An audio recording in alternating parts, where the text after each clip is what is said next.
স্থান এই দুষ্কৃতিকাৰীসকলৰ মুখ বন্ধ কৰাৰ কাৰণেই অবিভক্ত ভাৰতবৰ্ষৰ ইমূৰৰ পৰা সিমূৰত ঘৰ কৰি থকা ডক্টৰ আম্বেদকাৰে বনাই দিয়া সাংবিধানিক অধিকাৰৰ গান্ধীৰ ভিতৰত থকা অবিভক্ত ভাৰতবৰ্ষৰ সংখ্যালঘু মানুহ অসমত নিৰ্যাতনৰ বলি হৈছিল। তাৰ পৰিত্ৰাণ পোৱাৰ আশাতেই সুনামধন্য আব্দুল-হাই নাগৰিকৰ নেতৃত্বত অসমত সংখ্যালঘু ছাত্ৰ সন্থা আমচুৰ জন্ম হৈছিল। জন্মলগ্নৰ পৰাই সংখ্যালঘু মানুহৰ বিপদৰ মুহূৰ্তত সদায় আমচুৱে মাৰ ভাঙি দি কাম কৰি গৈছে। ইয়াত বহুত ঘাট প্ৰতিঘাট আৰু বহুত বিসৰ্জন দি আজি আমি এইখন মঞ্চ পাইছো। সেইখিনি মঞ্চৰ আৰু সেইখিনি শ্ৰদ্ধা নিবেদন কৰিছো পূৰ্বতে কৰি থৈ যোৱা আৰু আমাক আজি এইখন সভাত কথা কবলৈ সাহস যোগাই দিয়া প্ৰেৰণা স্বৰূপ সেই ঊৰ্ধ্বতম কৰ্তৃপক্ষ অভিভাৱকসকলক, শ্ৰদ্ধাৰ ছাত্ৰ ছাত্ৰীসকল, আই মাতৃসকল, আপোনালোকে উপলব্ধি কৰিব লাগিব সেই নিৰ্যাতনৰ বলি হৈ বৰ্তমান পৰিস্থিতিত অসমত ভাৰতবৰ্ষত সংখ্যালঘুৰ পিছ আৰু সংখ্যালঘু মানুহৰ নিৰ্যাতন কৰা হয়তো তেতিয়া শাৰীৰিকভাৱে এটাক কৰিছিল। 1980 চনৰ 26 মে তাৰিখে আমচুৰ নৱদিৱসত লাখ লাখ মানুহ যেতিয়া অসমৰ ৰাজপথ কঁপাই তুলিছিল, 13জনকৈ মানুহক অসমৰ পুলিচ প্ৰশাসন, অসমৰ পুলিচ যন্ত্ৰৰ সহযোগত তথাকথিত জাতীয়তাবাদীৰ নামত সেই ভণ্ডামী চৰিত্ৰবিদসকলে সংখ্যালঘু মানুহক তথাকথিত বুদ্ধিজীৱীসকলৰ নেতৃত্বত সংখ্যালঘু মানুহক হত্যা কৰা হৈছিলে। তাৰ পৰিত্ৰাণ পোৱাৰ আশাতেই সংখ্যালঘুৱে সদায় সংখ্যালঘু ত্ৰাণকৰ্তা স্বৰূপ অসমৰ জাতীয় সংগঠন অসম সংখ্যালঘু ছাত্ৰ আমচুৱে আমি ধাৰাবাহিকভাৱে মুভমেণ্ট কৰি আছো। ইয়াক কোনোবাই যদি সমালোচনা কৰে, চাহ দোকানত বহি, ৰাস্তাত বহি, গেলামালৰ দোকানত বহি সমালোচনাকাৰীসকলক কৈছো, অপেন চেলেঞ্জ দিছো, আমচু কৰিছো। কোনোবাই ভুল কৰিব পাৰে, মই আবুল ভুল কৰিব পাৰো, কিন্তু আমচুৱে ভুল কৰা নাই। আমচুক সমালোচনা কৰাৰ আগত নিজৰ চৰিত্ৰ, নিজৰ দৰ্শন আগত অধ্যয়ন কৰক, তাৰ পিছত সমালোচনা কৰক। শ্ৰদ্ধাৰ আই মাতৃসকল, আপোনালোকক কৈছো, মই সেইফালে ভাষণ নিদিওঁ, ব্যক্তিসকল আছে, মই কেৱল আই মাতৃসকলক কৈছো, আপোনালোকৰ ল'ৰা ছোৱালীক মোবাইল দিয়া বন্ধ কৰক, সুশিক্ষাই শিক্ষিত কৰক। শিক্ষাই জ্ঞান, শিক্ষাই পোহৰ, শিক্ষাই মানুহক জীৱনৰ সুখ শান্তি নিজৰ আবৈ আনি দিব পাৰে। শ্বেক্সপিয়াৰে কৈছে, জগতত জীয়াই থাকিবলৈ হলে সৎ আৰু সাহসৰ প্ৰয়োজন।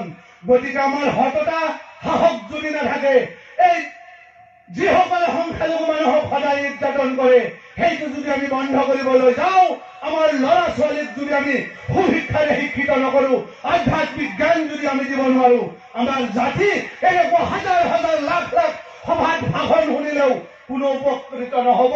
সুশিক্ষাৰে যেতিয়ালৈকে আমি শিক্ষিত নকৰিম। সেই সম্পৰ্কত মই শিক্ষকসকলৰ বিষয়ে কৈছো, 3টা কথা মই পাম শিক্ষকসকলৰ বিষয়ত। শিক্ষকৰ মাজত 3টা শ্ৰেণী আছে।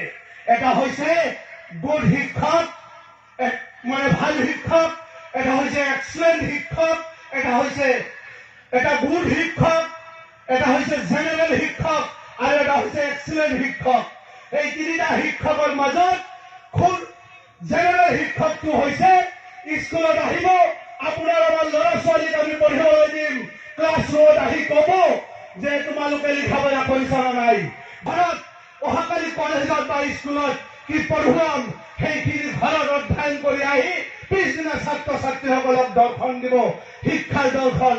সেইটো হৈছে বেষ্ট শিক্ষক। আৰু সকলোতকে পৃথিৱীৰ ভিতৰত এক্সেলেন্ট শিক্ষক অথচ শ্ৰেষ্ঠ শিক্ষক হৈছে, শিক্ষয়িত্ৰী হৈছে সেইজন আৰু সেইজনী যিজন সেই ল'ৰা ছোৱালীৰ মা দেউতা নিজৰ ল'ৰা ছোৱালীক সদায় টাৰ্গেটত লয় আৰু ডাঙৰ ডাঙৰ পৰামৰ্শ দিয়ে, বাবা তুমি পঢ়া বা মা তুমি পঢ়া, তুমি পঢ়াৰ পিছত সুশিক্ষাৰে শিক্ষিত হোৱা, ভাল শিক্ষাৰে উত্তীৰ্ণ হোৱা, ভাল মহাবিদ্যালয় ইউনিভাৰ্চিটিত লেখাপঢ়া পঢ়াই তোমাক SP বনাম, DC বনাম, মুখ্যমন্ত্ৰী হবলৈ সুযোগ দিম, প্ৰধানমন্ত্ৰী হবলৈ সুযোগ দিম। গতিকে আজিৰ এইখন সভাত আই মাতৃসকলক কৈছো, আপোনালোকে এক্সেলেন্ট শিক্ষক শিক্ষয়িত্ৰীৰ দায়িত্ব পালন কৰক। সংখ্যালঘু অধ্যুষিত অঞ্চলত শিক্ষাৰ পোহৰ বিলাই দিয়ক, নিজৰ কিডনী বিক্ৰী কৰি হলেও ল'ৰা ছোৱালীক পঢ়ুৱা হওক। তেতিয়াহে জাতিৰ বিৰুদ্ধে ষড়যন্ত্ৰ কৰা সকল সংস্কৃতিকাৰীসকল শিক্ষা পাব। সেই শিক্ষা কিন্তু আমি অস্বীকাৰ কৰিব নোৱাৰিম, আন্দোলনৰ মাধ্যমত আমি কৰিব লাগিব। শ্ৰদ্ধাৰ ভাই মাতৃসকল, এটা ভাল মানুহে কৈছে, মই এখন অসমীয়া কিতাপত পাইছো, ভুল গতিৰে তালৈ দলিয়াবা। শ্ৰদ্ধাৰ মুৰব্বীসকল, আব্ৰাহাম লিংকনে কৈছে, জনসাধাৰণৰ শাসন ব্যৱস্থা, জনসাধাৰণৰ প্ৰচলিত ই কেতিয়া বাস্তৱায়িত হ'ব পাৰিব, যেতিয়া জনসাধাৰণ সচেতন হ'ব। গতিকে আমি সচেতনতা অৱলম্বন কৰিব লাগিব, সুশিক্ষাৰে শিক্ষিত হ'ব লাগিব। বৰ্ষৰ ইমূৰৰ পৰা ইমূৰলৈ অহা সংখ্যালঘু মানুহ কেতিয়াও বিদেশী নহয়। 1971 চনৰ 25 মাৰ্চৰ পূৰ্ব অহা সংখ্যালঘু মানুহৰ এই দেশত নিজৰ মাতৃভাষা বিসৰ্জন দি বঙালী মুছলমানসকলে পৃথিৱীৰ ভিতৰত এটা নজিৰবিহীন ইতিহাস আমি কৰি থৈ দিছো।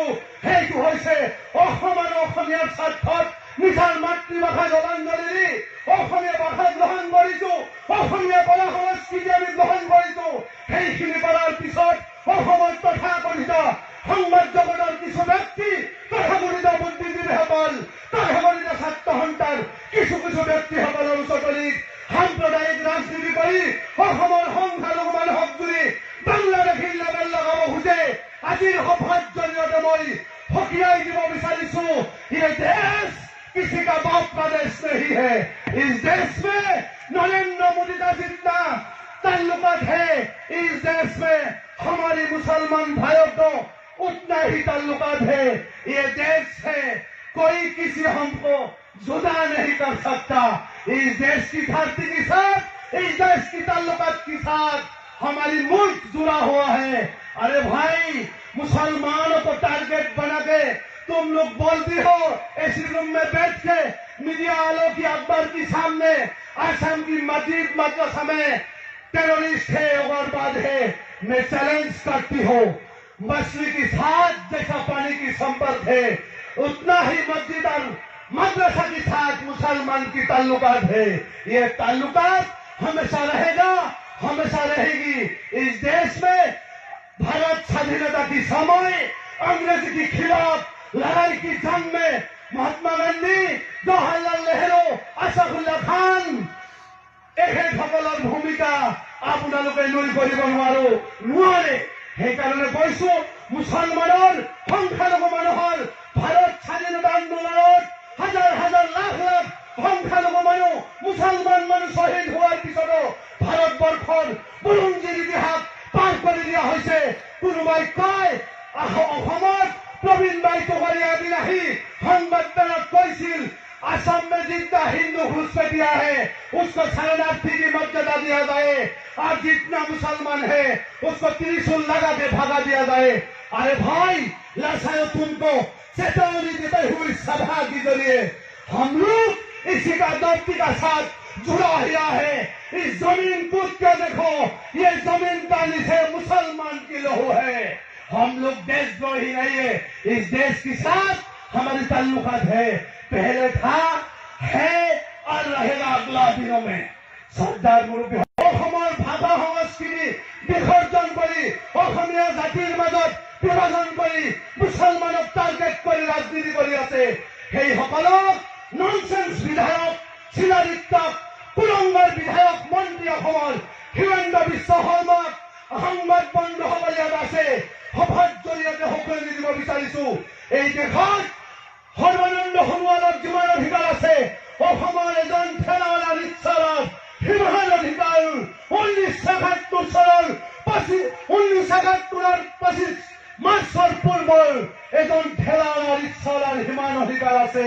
এই অধিকাৰ যদি কোনোবাই কাঢ়ি ল'ব খোজে, আঞ্চল নেতৃত্বত লাখ লাখ মানুহ 1980 চনৰ 26 মে'ত দৰে অনুৰূপ ধৰে আমি আন্দোলন কৰিবলৈ কুণ্ঠাবোধ নকৰিম।